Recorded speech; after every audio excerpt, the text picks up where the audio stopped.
अस्सलाम वालेकुम नाज़रीन, प्रोग्राम आपकी आवाज़ इरफान अहमद खान साहब जर्मनी से हमारे साथ है। अस्सलाम वालेकुम खान साहब। जी वालेकुम सलाम।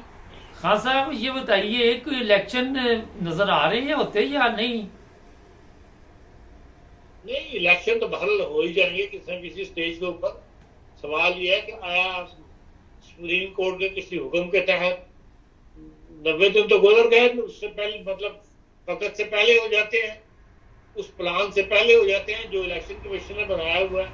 ये इलेक्शन कमीशन को डिक्टेट किया गया है या सुप्रीम कोर्ट के हुक्म पे फौरी इलेक्शन का हुक्म होता है। ये सूरत हाल जो है एक दाएं बाएं वाली है और सब इसी के मुंतजर हैं कि भाई इलेक्शन होने तो हैं। अब किसके हुक्म पे होते हैं? आज सुप्रीम कोर्ट के हुक्म पे होते हैं या इलेक्शन कमीशन के हुक्म पे होते हैं या उन ताकतों के हुक्म पे होते हैं जो पाकिस्तान की सियासत को कंट्रोल कर रही हैं? ये देखने वाली बात है। खान साहब, ये बड़ी सोशल मीडिया पे भी खबरें चल रही हैं कि ये पहले इलेक्शन होंगे जहां वजीर आजम का पहले ही ऐलान कर दिया गया है। आप समझते हैं ये चीज़ें जिस तरह प्रोग्राम बनाया गया उसी तरह ही चलेंगी? ये आप कुछ नहीं कह सके। हम्म। ये सियासत में आप कुछ नहीं कह सकते। और वो जहां पर आपको मामूल के सियासी हालात हों जैसे मगरबी दुनिया में है, वहां तो आप ऐसे अंदाजे लगा सकते हैं। लेकिन जहां कंट्रोल सिस्टम हो, जहां सियासत को, रियासत को कंट्रोल करने वाले इदारे दूसरे हों, वहां कुछ नहीं कह सकते कि वो किस डायरेक्शन में काम कर रहे हम्म। हैं। उनका हुआ हुआ काम जो है वो एकदम सामने आता है।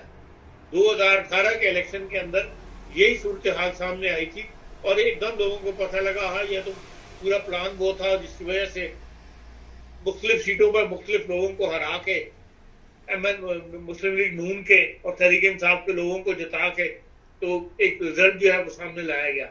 अब वही ताकतें अगर इस वक्त एक्टिव हैं, उनकी प्लानिंग क्या है ये आपको जब इलेक्शन हो जाएंगे तभी सामने आएगी सूरत हाल। खान साहब, इमरान खान का क्या मुश्किल आप देख रहे हैं? देखिए, इमरान खान को सियासत से आउट करना जो है वो उन्हीं ताकतों का काम है जो पाकिस्तान की रियासत को कंट्रोल कर रही है, सियासत को कंट्रोल कर रही है। तो इसलिए बज़ाहिर यही नजर आता है कि भाई उसको कोई रोल सियासत में अदा करने नहीं दिया जाए। हम्म। खान साहब, पीटीआई का इसका मतलब मुस्तकबिल आप क्या देख रहे हैं कि उसके इमरान खान के अलावा पीटीआई हिस्सा लेगी इलेक्शन में? देखिए, हमारी तमाम सियासी पार्टियां जो हैं वो इफराद के पीछे चलती हैं, हम्म। किसी नजरिए के पीछे नहीं चलती। कोई सियासी आइन जो पार्टी का आइन होता है उसके मुताबिक उनमें डे टू डे अफेयर जो है वो नहीं डील किए जा रहे होते या उसके मुताबिक वो सियासत नहीं कर रही होती। हम्म। यही हाल तहरीक इंसाफ का हुआ है। इसलिए तहरीक इंसाफ का एक बड़ा तबका जो नौजवानों का तबका था, वो जो ये समझ के तहरीक इंसाफ में आया था कि भाई पहली जो सियासी पार्टियां मुल्क में मौजूद हैं उनके सरबराहों ने धांधली की है, अपनी मर्जी चलाई है। तो अब ये प्रॉपर सियासत लेकर इमरान खान साहब मैदान अमल में आए हैं, इसलिए लोग उनके पीछे लगे थे क्योंकि उनके बयान इस किस्म के थे। लेकिन उन्होंने भी सियासत में आने के बाद, सियासत के इक़्तिदार में आने के बाद जो है वही पेतरा इख्तियार किया जो जरदारी साहब ने इख्तियार किया, जो नून लीग इख्तियार करती चली आ रही है या दूसरी सियासी पार्टियां जमीयत उलमा इस्लाम इख्तियार करती चली आ रही है। तो इसलिए लोगों को उस तबके तो बहुत मायूसी हुई है। हम्म। तो इस लिहाज से इमरान खान साहब ने, क्योंकि जो सियासी तब्दीली आवाम चाहते थे उसकी तरफ उन्होंने कौम को लेकर नहीं गए, ना सिस्टम को लेके गए ना निजाम को लेके गए, इसलिए कोई उनको कमी फील होने वाली बात महसूस नहीं होती सोसाइटी के अंदर।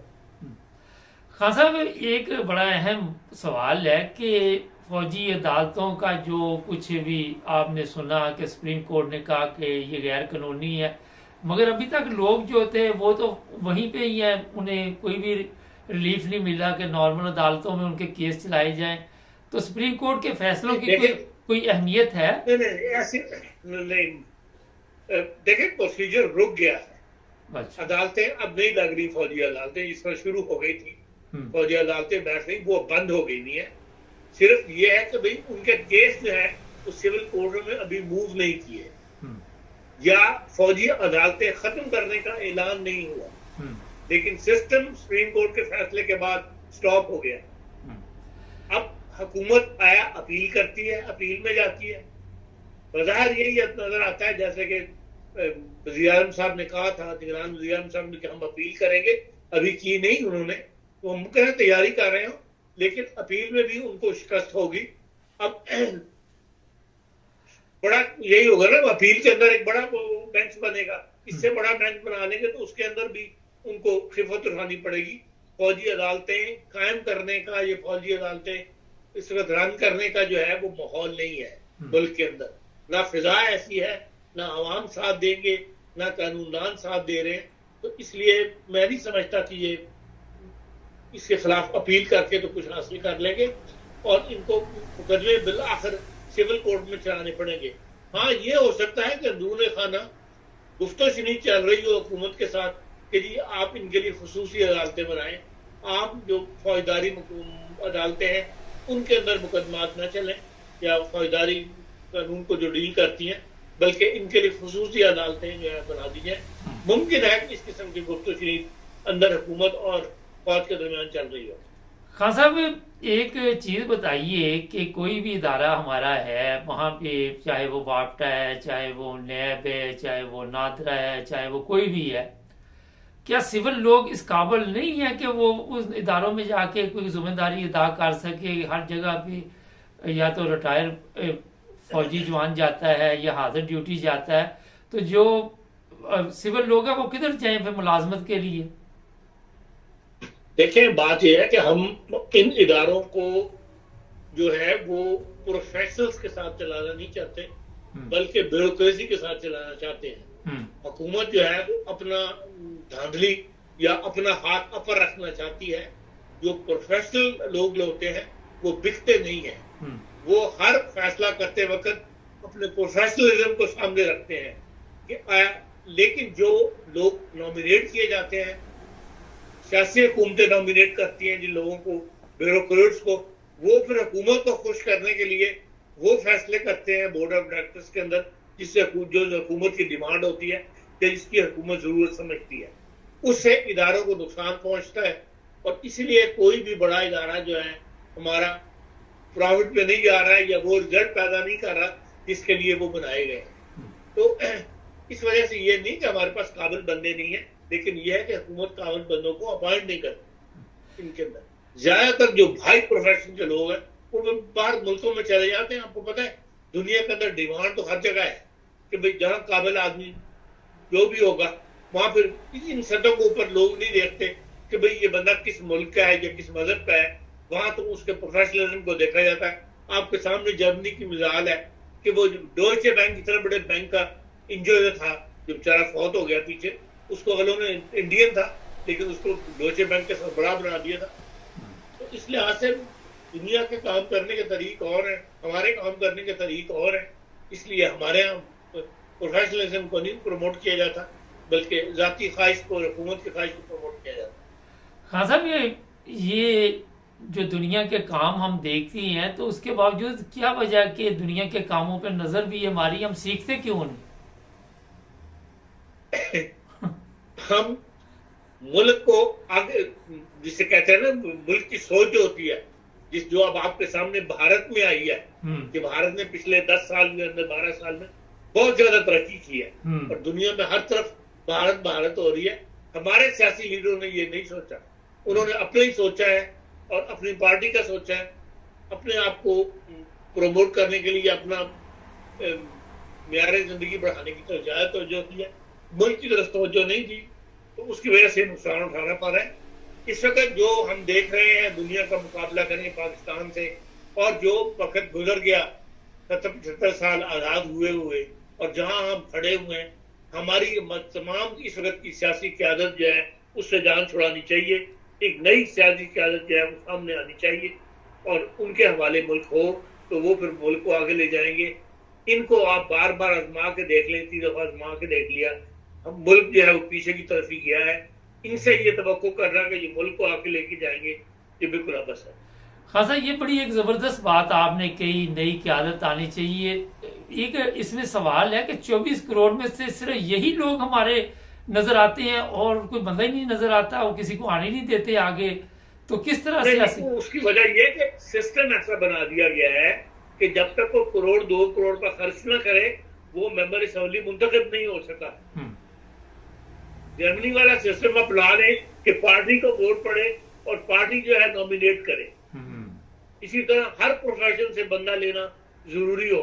यहाँ मोची भी जो है वो भी असेंबली का मेंबर बन जाता है। यहाँ स्कूल का जो गुरुड शूले का टीचर है वो भी असेंबली का मेंबर बन जाता है। 8 साल आपकी इतना बड़ा शहर है फ्रैंकफर्ट, उसकी लॉर्ड मेयर जो थी वो अपोथीका पे काम करती थी। अपोथीकरन जो थी वो सियासत में आई और वो लॉर्ड मेयर मुंतखब हो गई। सिस्टम की बात है, हमारा सिस्टम इस किस्म का है कि हम अभी तक ऐसे लोगों को आगे नहीं ला सकते। सिर्फ जो पैसे वाला है, जो इलेक्शन लड़ सकता है, जो इलेक्शन पे पैसा खर्च कर सकता है, वही जो है वो मुंतखब होता है। इस सिस्टम को जब तक कोई नहीं बदलेगा, और यही नौजवान नस्ल लेकर समझी थी कि इमरान खान इस सिस्टम को लपेट देगा और एक नया सिस्टम लेके आएगा जो मॉडर्न आज के जमाने के वक्त की जरूरत के मुताबिक होगा। उसमें वो भी फेल रहा, वो बदले लेने के चक्कर में आ गया पुरानों के साथ कि पुराने सियासतदानों को मैंने जेलों में भेजना है और खत्म करना है। बजाय इसके कि देखें एक 24 घंटे एक बंदे के पास होते हैं, उसी को उसने इस्तेमाल कर रहा है। अब चाहे तो वो मुल्क की तरक्की पे खर्च कर दे, चाहे तो बदले लेने पे अपनी वक्त को जाया कर दे। तो असल मसला यही है कि हमारे पास क़यादत का फुकदान है। जब तक कोई नई क़यादत सामने नहीं आएगी, इस तरह इंडिया के अंदर वो दिल्ली में जो नई पार्टी आ गई हुई है आम आदमी पार्टी, उस किस्म की कोई पार्टी यहाँ पढ़ी लिखी आ जाए बंदा, तो मुमकिन है पाकिस्तान के हालात भी बदल जाए। अच्छा, आखिर में ये बताइए, फलस्तीन के साथ इस वक्त जो हालात चल रहे हैं, इसराइल बमबारी कर रहा है और मुसलमान खामोश हैं, कुछ इस बारे में थोड़ी सी बताएंगे हमारे देखने वालों को? नहीं, आप पाकिस्तान के बारे में बात करना चाहते हैं कि क्या? नहीं, मैं आखिर पे सवाल कर रहा हूँ कि पाकिस्तान ने भी खुलकर फलस्तीन की हिमायत नहीं ना की। देखें, हम दूर बैठे इससे ज्यादा और क्या कर सकते हैं। जो कल मैंने उसकी स्पीच सुनी है मुनीर अकरम की, जो उसने की है यूनाइटेड नेशन में, बड़ी अच्छी तकरीर की है उसने, और कनाडा के नुमाइंदा जो था उसके जवाब में की है। उसमें वो दबा नहीं है, उसने बड़ी अच्छी तकरीर, कनाडा के नुमाइंदे तकरीर तो उड़ा के रख दी है, तो ये उसने बहुत अच्छी तकरीर की है। अब हम तो देखें कमजोर मुल्क है दुनिया में, हमारी आवाज नहीं है। हम अपना मसला जो है कश्मीर का मसला फलस्तीन से छोटा मसला नहीं है, उस पर हम 4 बंदे इकट्ठे कर नहीं सके, हम मुसलमान ममालिक को इकट्ठे कर नहीं सके, तो हम दूसरों के मामलात के अंदर इससे ज्यादा और क्या किरदार अदा कर सकते हैं कि सिवाय इसके कि इंटरनेशनल फोरम के ऊपर तकरीर कर दें, इंटरनेशनल के ऊपर दुनिया को अपना नुक्ता नजर जो है वो बयान कर दें। इससे ज्यादा हम करने की पोजीशन में नहीं है, और वो पाकिस्तान कर रहा है। लेकिन अफसोस की बात यह है, जो यूनाइटेड नेशन में जो जनरल असेंबली का इजलास हुआ था, जिसमें जंगबंदी की 2 दिन पहले कि भाई फौरी तौर पर जंगबंदी की जाए, गजा के अंदर मुसलमान मर रहा है, उसके ऊपर भी जो 43 आदमी जो गैर जानिबदार रहे वाले, उनके अंदर मुसलमान मुल्क भी शामिल है, हत्ता कि इराक भी शामिल है, जिसने इतनी बड़ी मुसीबत उठाई है। इन्हीं लोगों से, मगरबी दुनिया से बमबारी कर करके टोनी ब्लेयर ने और अमेरिका ने उसको जमीन से लगा दिया। लेकिन वही इराक जो है आज मुसलमानों के मामले, फलस्तीन के मामले में गैर जानबदार ममालिक को शामिल, फिर ट्यूनिस है, और भी ममालिक हैं जो अफ्रीका के साथ लगते हुए ममालिक हैं, वो सब गैर जानबदार हैं। फेवर में 120 वोट आए हैं उसके अंदर, ममालिक बहुत से ममालिक हैं जिनके वोट शामिल नहीं है, बल्कि वो गैर जानबदार हैं। मुझे बताएं, इराक एक मुसलमान मुल्क होते हुए और जर्मनी जो दुश्मन मुल्क तस्वर किया जाता है, उस दोनों में क्या फर्क रह गया? दोनों गैर जानबदार है। बहुत शुक्रिया खान साहब आपका, आपने सिर्फ जो नाज़रीन, इरफान अहमद खान साहब अपने तासरात का इजहार कर रहे थे। आपोथी के कहते हैं मेडिकल स्टोर को, मैं उसको बताने लगा था कि मेडिकल स्टोर पे काम करने वाली वो भी मेंबर बन गई। हमारे चैनल को सब्सक्राइब करें, जुड़े रहे हमारे साथ।